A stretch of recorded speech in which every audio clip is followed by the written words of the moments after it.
De prince du Royaume-Uni à figure emblématique de Hollywood, le prince Harry a su bâtir une fortune impressionnante de 60 millions de dollars. Libérés du poids des traditions royales, lui et Meghan Markle mènent désormais une vie de rêve dans leur somptueuse propriété de Montecito, au cœur d'un quartier où résident certaines des plus grandes célébrités du monde. Entre voitures de luxe, contrats à plusieurs millions pour des livres et documentaires, et un style de vie toujours teinté de royauté, Harry vit dans un faste inégalé. Dans cette vidéo, nous allons plonger en profondeur dans tous les aspects de sa nouvelle vie et lever le voile sur des détails inédits, rarement révélés ailleurs. Alors, attachez votre ceinture et découvrez ce que ça fait vraiment de vivre dans la peau du prince Harry. Connu officiellement sous le nom de Henry Albert Charles David, le prince Harry est le fils cadet du roi Charles III et de feu la princesse Diana.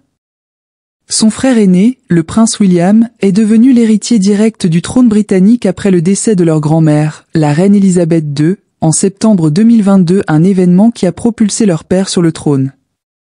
Petit-fils de la reine Elisabeth II et du prince Philippe, duc d'Édimbourg, Harry a toujours été au centre des discussions royales, notamment en ce qui concerne son patrimoine et ses finances personnelles. Après son divorce avec le prince Charles, la princesse Diana avait reçu un règlement d'environ 24 millions de dollars, ce qui équivaudrait à près de 40 millions aujourd'hui, ajusté à l'inflation. À sa mort tragique, cet argent a été placé dans une fiducie, le Diana Trust, destinée à ses deux fils, à laquelle chacun pouvait accéder à partir de ses 25 ans.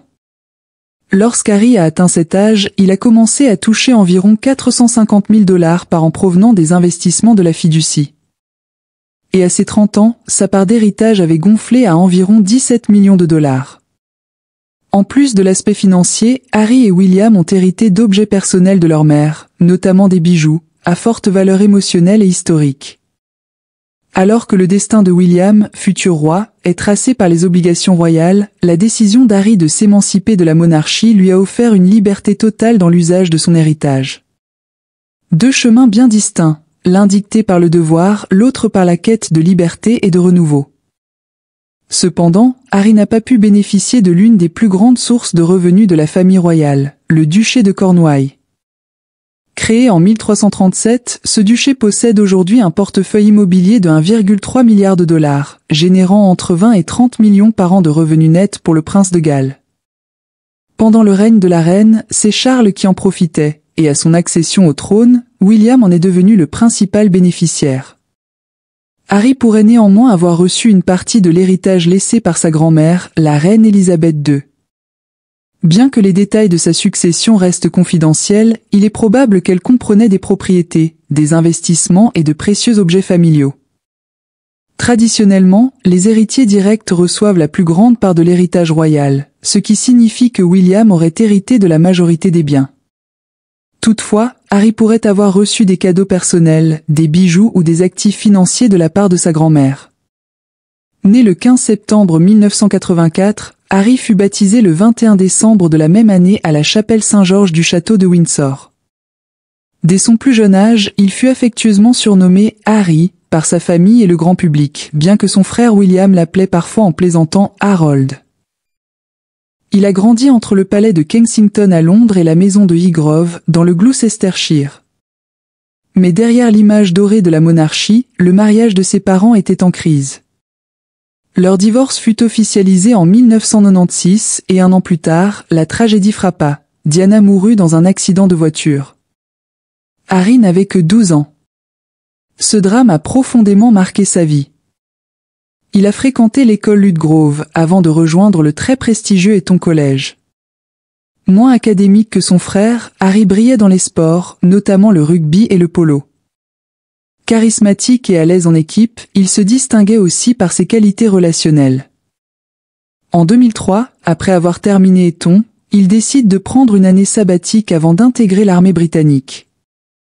Il voyage, participe à des missions humanitaires en Afrique, travaille dans une ferme en Australie, et suit un entraînement militaire au Canada. Des expériences qui élargiront sa vision du monde. En 2005, Harry entre à la prestigieuse Royal Military Academy de Sandhurst. Il y suit une formation rigoureuse en tactique de combat, leadership et opérations militaires. L'année suivante, il est nommé sous-lieutenant et rejoint les Blues and Royal, un régiment de cavalerie de la garde royale. Là où d'autres membres de la royauté se contentent de rôles symboliques, Harry veut être sur le terrain. Il suit un entraînement intensif et part pour l'Afghanistan comme contrôleur aérien avancé, coordonnant les frappes aériennes en appui des troupes au sol. Une mission dangereuse qui le place au cœur des combats. Mais après la fuite de sa présence dans les médias, sa sécurité est compromise. 10 semaines plus tard, il est rapatrié. Déterminé à continuer son engagement, il suit une formation de pilote d'hélicoptère Apache et retourne en Afghanistan en 2012, cette fois comme copilote-tireur.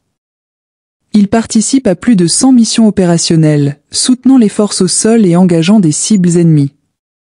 Une expérience marquante, qui renforce son image de soldat engagé et respecté. En 2015, après 10 ans de service, Harry quitte officiellement l'armée. Une décision difficile, motivée par plusieurs facteurs, mais son attachement aux militaires reste intact. Depuis, il se consacre activement à la cause des anciens combattants à travers le monde.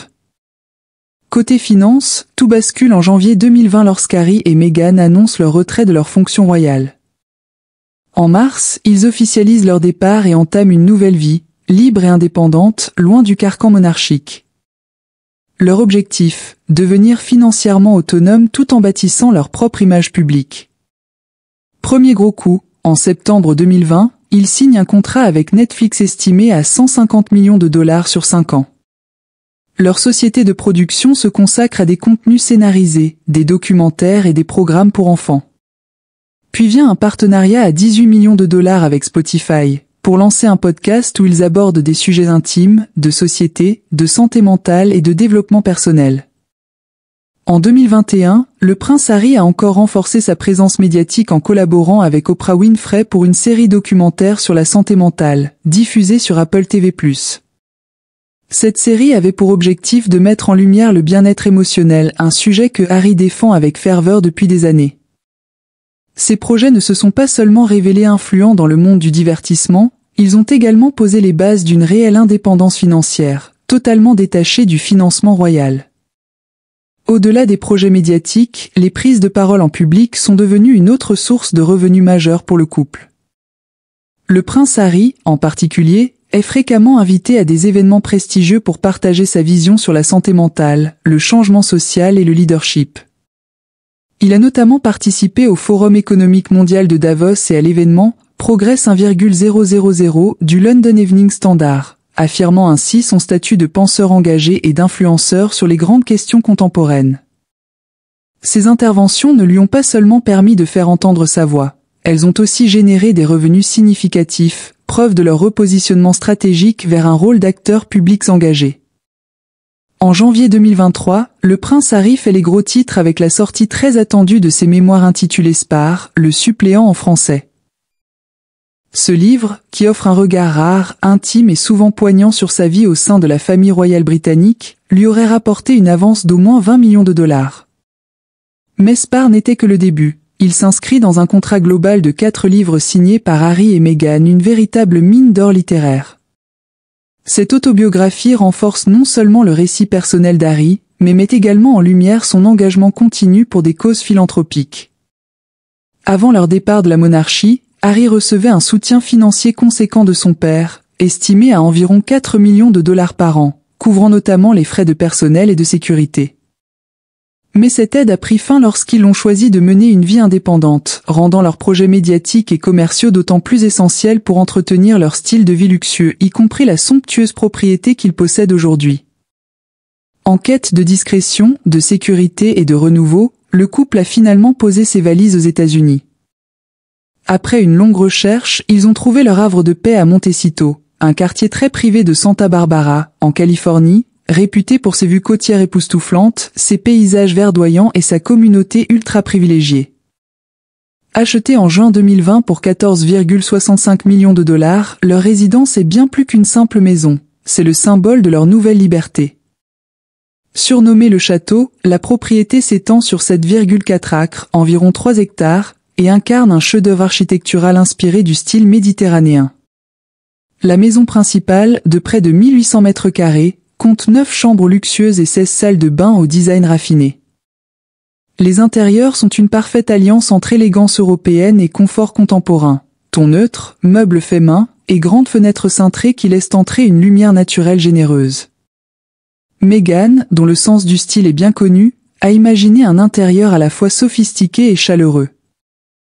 Malgré leur goût prononcé pour la discrétion, on a pu apercevoir quelques détails de leur intérieur lors d'interviews ou sur les réseaux sociaux. Leur bureau, par exemple, met en valeur un bureau en bois sculpté de chez Pottery Barn, des fauteuils crème tout en douceur, un plaid en cachemire Hermès et une sélection soignée de livres.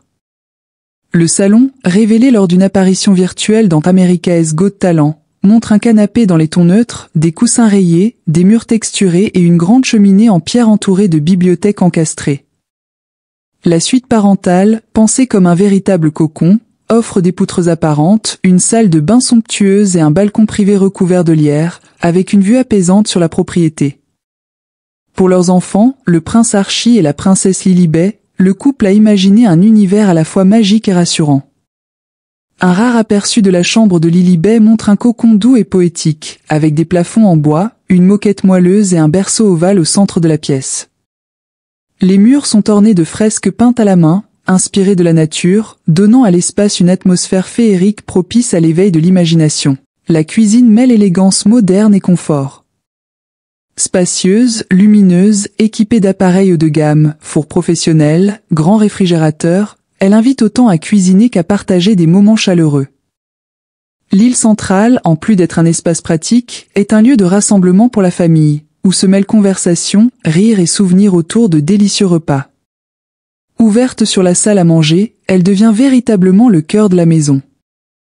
Et ce n'est pas tout. En plus des intérieurs somptueux, la propriété regorge d'équipements de rêve, une bibliothèque privée, une salle de sport tout équipée, un cinéma maison ultramoderne et une salle de jeu. Malgré sa grandeur, la maison reste accueillante et détendue à 1000 lieues de la rigidité des palais royaux. L'extérieur est tout aussi impressionnant. Un jardin paysager entoure la maison, avec des rosiers taillés à la perfection, de majestueux cyprès italiens, des champs de lavande parfumés et des oliviers centenaires. Le lierre grimpant qui recouvre la façade ajoute une touche de poésie, en parfaite harmonie avec la nature environnante. Et pour compléter ce tableau idyllique, une piscine scintillante, un court de tennis et une maison de thé pleine de charme. Ce refuge paisible, niché dans un quartier prestigieux prisé par les élites d'Hollywood et les grands noms du monde des affaires, place Harry et Meghan au cœur d'un voisinage des plus influents. Leur voisine la plus proche n'est autre qu'Oprah Winfrey, une amie fidèle et une véritable mentor. On y trouve également des célébrités comme Ellen DeGeneres et Portia de Rossi, Gwyneth Paltrow, Ariana Grande, Tom Cruise ou encore Kim Kardashian. Le charme de Montecito est incontestable. Il offre une combinaison rare de luxe, de discrétion et de tranquillité, de plus en plus difficile à trouver dans les hauts lieux des célébrités comme Beverly Hills ou Malibu. Depuis son achat en 2020, la valeur de la propriété a littéralement explosé. Elle est aujourd'hui estimée à plus de 29 millions de dollars, contre 14,65 millions à l'origine. Ironie du sort, elle avait été achetée bien plus cher par son précédent propriétaire, l'homme d'affaires russe Sergei Grissin, qui l'avait acquise en 2009 pour 25,3 millions de dollars, avant de la revendre à perte au duc et à la duchesse de Sussex. Malgré certaines rumeurs de rénovation, aucun changement majeur n'a été officiellement révélé. La propriété semble avoir conservé toute sa grandeur d'origine, servant aujourd'hui de refuge privé où le couple élève ses enfants, poursuit ses engagements philanthropiques et construit un avenir, loin du tumulte de la vie royale. Avant de poser leurs valises à Montecito, Meghan et Harry ont connu une véritable période de transition, marquée par de nombreux déménagements. Tout commence à Nottingham Cottage, une résidence modeste mais pleine de charme située sur le domaine du palais de Kensington, à Londres. Ils ont ensuite vécu dans une ferme isolée dans les Cotswolds, avant de s'installer à Frogmore Cottage, sur le domaine du château de Windsor. Mais après leur retrait de la famille royale, les problèmes de sécurité et de vie privée se sont multipliés. Début 2020, en quête de renouveau, le couple déménage sur l'île de Vancouver, au Canada, dans l'espoir de retrouver un peu de sérénité. Cependant, une fois leur localisation rendue publique, les préoccupations en matière de sécurité se sont intensifiées, d'autant plus qu'ils ne bénéficiaient plus de la protection royale. C'est alors qu'un soutien inattendu fait la différence. Le réalisateur hollywoodien Tyler Perry leur offre généreusement sa résidence de Los Angeles comme refuge temporaire.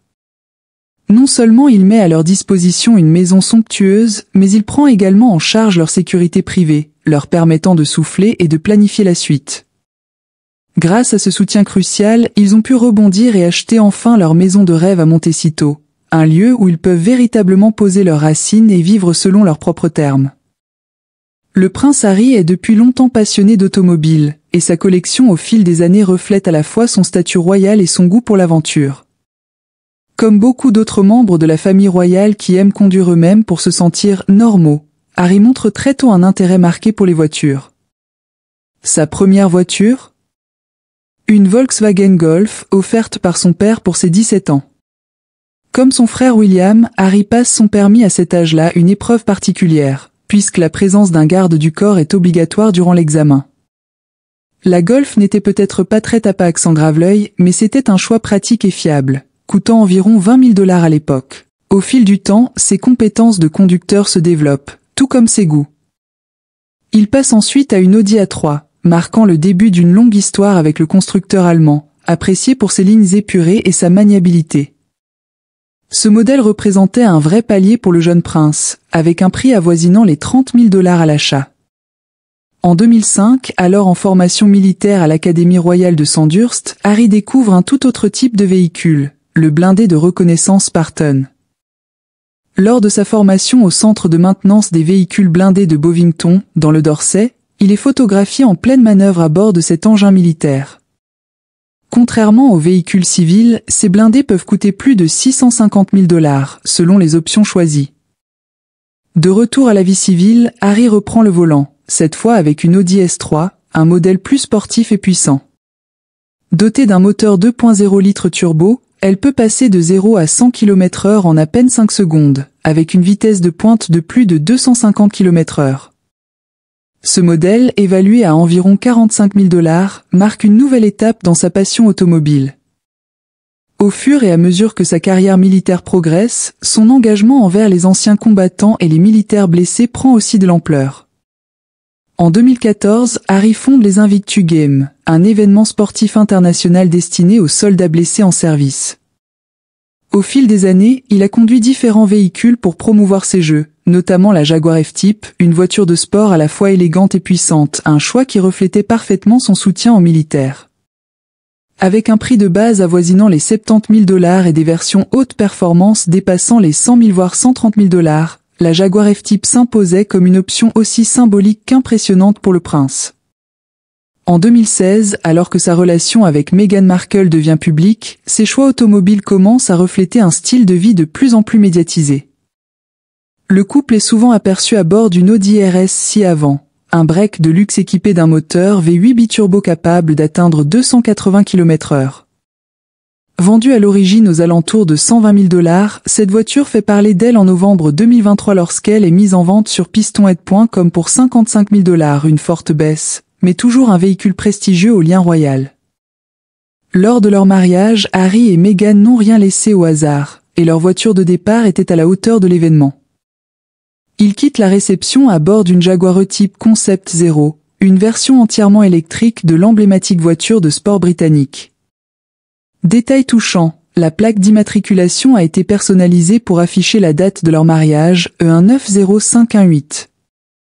Ce véhicule à la fois élégant et éco-responsable offrait un mélange parfait entre tradition et innovation, avec une valeur estimée à 450 000 $. En décembre 2017, Harry affiche à nouveau son attachement à la marque Land Rover lorsqu'il conduit Meghan au déjeuner de Noël organisé par la reine à Buckingham Palace, à bord d'un Land Rover Discovery. C'est également à cette période qu'il l'aide personnellement à s'adapter à la conduite à gauche, lui enseignant les subtilités des routes britanniques. Avec son côté robuste et luxueux, le Discovery, dont le prix tourne autour des 65 000 $, correspondait parfaitement au couple princier. À mesure que Harry et Meghan multiplient les déplacements à l'international, leurs besoins en transport évoluent. Lors d'une visite au Nigeria, ils sont conduits dans un Lexus LX6 le SUV phare de la marque japonaise de luxe. Imposant et capable d'affronter tout type de terrain, ce modèle en impose dès leur arrivée à la résidence du gouverneur de Lagos, à l'occasion du 10e anniversaire des Invictus Games. Ce SUV haut de gamme, dont le prix de départ est d'environ 140 000 $, souligne une fois encore leur goût raffiné en matière de véhicules. Qu'il s'agisse de déplacements officiels, de loisirs ou d'instants plus personnels, les choix automobiles du prince Harry racontent une histoire fascinante, faite d'aventure, de prestige et surtout, du désir de vivre selon ses propres règles. Le prince Harry a cofondé Santbal, une organisation caritative dédiée au soutien des enfants vulnérables en Afrique, en particulier ceux touchés par le VIH/SIDA. Au fil des années, il est resté activement impliqué et, en 2021, il a personnellement fait don de 1,5 million de $ à l'association, réaffirmant son engagement à long terme envers sa mission. En parallèle, Harry soutient également WellChild, une association britannique qui fournit des soins essentiels aux enfants gravement malades et à leurs familles. Il y a contribué à hauteur de 380 000 $. L'une de ses initiatives les plus marquantes a vu le jour en 2014, avec le lancement des Jeux Invictus, un événement sportif international destiné aux militaires blessés, malades ou en rééducation. À travers des disciplines adaptées comme le basketball en fauteuil roulant, l'aviron en salle ou encore le volley-ball assis, ces jeux visent non seulement à renforcer la condition physique, mais aussi à aider les anciens combattants à retrouver confiance en eux et un sentiment de but. Pour de nombreux participants, les Invictus Games sont un véritable témoignage de résilience et de persévérance. Au-delà de son action en faveur de la santé et des vétérans, le prince Harry est également un défenseur actif de la protection de la faune sauvage. En 2017, lui et Meghan Markle ont collaboré avec Elephants Without Borders, une organisation dédiée à la protection des éléphants et à la lutte contre le braconnage. Leur implication directe sur le terrain a mis en lumière leur dévouement à la durabilité environnementale et au bien-être animal. Après leur mariage en 2018, Harry et Meghan ont élargi leur champ d'action humanitaire à travers leur fondation, The Royal Foundation of the Duke and Duchess of Sussex. En 2020, il la rebaptise Archewell, marquant un nouveau tournant dans leur engagement philanthropique. Avec Archewell, le couple soutient des causes telles que la santé mentale, la justice sociale, la durabilité environnementale et l'autonomisation des communautés, utilisant leur notoriété pour impulser un changement significatif. L'engagement du prince Harry envers la philanthropie ne se résume pas à poursuivre la mission de sa mère, la princesse Diana. C'est pour lui un engagement personnel profondément enraciné dans le désir de faire une différence concrète dans le monde. Par ses dons, son plaidoyer ou sa présence sur le terrain, il continue d'inspirer ceux qui souhaitent agir pour une société plus juste et plus compatissante. En 2005, le prince Harry a provoqué un véritable scandale lorsque des photos ont circulé le montrant vêtu d'un uniforme nazi lors d'une soirée costumée. La réaction du public fut immédiate, obligeant Harry à présenter des excuses publiques et à reconnaître son erreur. Malgré ses remords, cet incident l'a poursuivi pendant des années, illustrant la pression constante liée au statut de membre de la famille royale. Puis, en 2012, Harry se retrouve à nouveau au cœur d'une tempête médiatique. Après avoir assisté aux Jeux Olympiques de Londres, il s'accorde une courte escapade à Las Vegas. Mais les choses dégénèrent rapidement. Le site TMZ publie des photos de lui complètement nu en train de jouer à un jeu de strip-billard avec 2 femmes. Les images font le tour du monde. Le moment est particulièrement mal choisi, car quelques jours plus tard, Harry devait reprendre son service militaire en tant que pilote d'hélicoptère Apache. Au lieu de retrouver le calme de ses fonctions, il est une fois encore projeté sous les projecteurs, suscitant critiques et embarras. Malgré ses erreurs de jeunesse, le prince Harry est devenu un époux et père dévoué. En mai 2018, il épouse Meghan Markle lors d'un mariage royal suivi par des millions de personnes à travers le monde. Peu de temps après, le couple annonce attendre son premier enfant. En mai 2019, Meghan donne naissance à leur fils Archie, immédiatement sous les feux des projecteurs en tant que 7e dans l'ordre de succession au trône britannique. 2 ans plus tard, en juin 2021, Harry et Meghan accueillent leur 2e enfant, une fille nommée Lilibet, en hommage à la reine Elisabeth II. Au-delà de ses propres enfants, Harry est également parrain de plusieurs enfants, illustrant son attachement profond à la famille et aux proches. Bien que son passé ait été mouvementé, il a prouvé sa capacité à surmonter les obstacles et à placer sa famille au cœur de ses priorités. Pourquoi le prince Harry n'a pas de nom de famille, mais ses enfants oui. Le prince Harry n'a pas de nom de famille à proprement parler. Tant qu'il porte le titre de prince, il n'en utilise pas, comme c'est le cas pour la plupart des membres de la famille royale, y compris le roi. Toutefois, lorsqu'il servait dans l'armée, il était surnommé capitaine Harry Wells, en référence à son père, alors prince de Galles. Son nom complet, tel qu'il figure sur les certificats de naissance de ses enfants, est Prince Henry Charles Albert David, duc de Sussex. Fait intéressant, sur ses documents officiels, sa profession est indiquée comme prince du Royaume-Uni. Ses enfants, en revanche, portent un nom de famille, Mountbatten-Windsor. Ils ne sont pas reconnus comme son Altesse royale HRH, c'est pourquoi ils utilisent ce nom combiné, instauré par la reine Elisabeth II en 1960, qui associe Windsor, le nom dynastique adopté par le roi George V. et Mountbatten, issu de la famille du prince Philippe. Merci d'avoir regardé cette fascinante vidéo sur le prince Harry et les secrets intrigants qui entourent sa vie. Nous espérons que vous l'avez trouvée aussi passionnante que nous. Si vous aimez découvrir des histoires cachées et des révélations exclusives, abonnez-vous à la chaîne pour ne jamais manquer une nouvelle vidéo. Il reste encore tant à explorer, et nous avons hâte de partager tout cela avec vous. À très vite pour un nouvel épisode et d'incroyables révélations.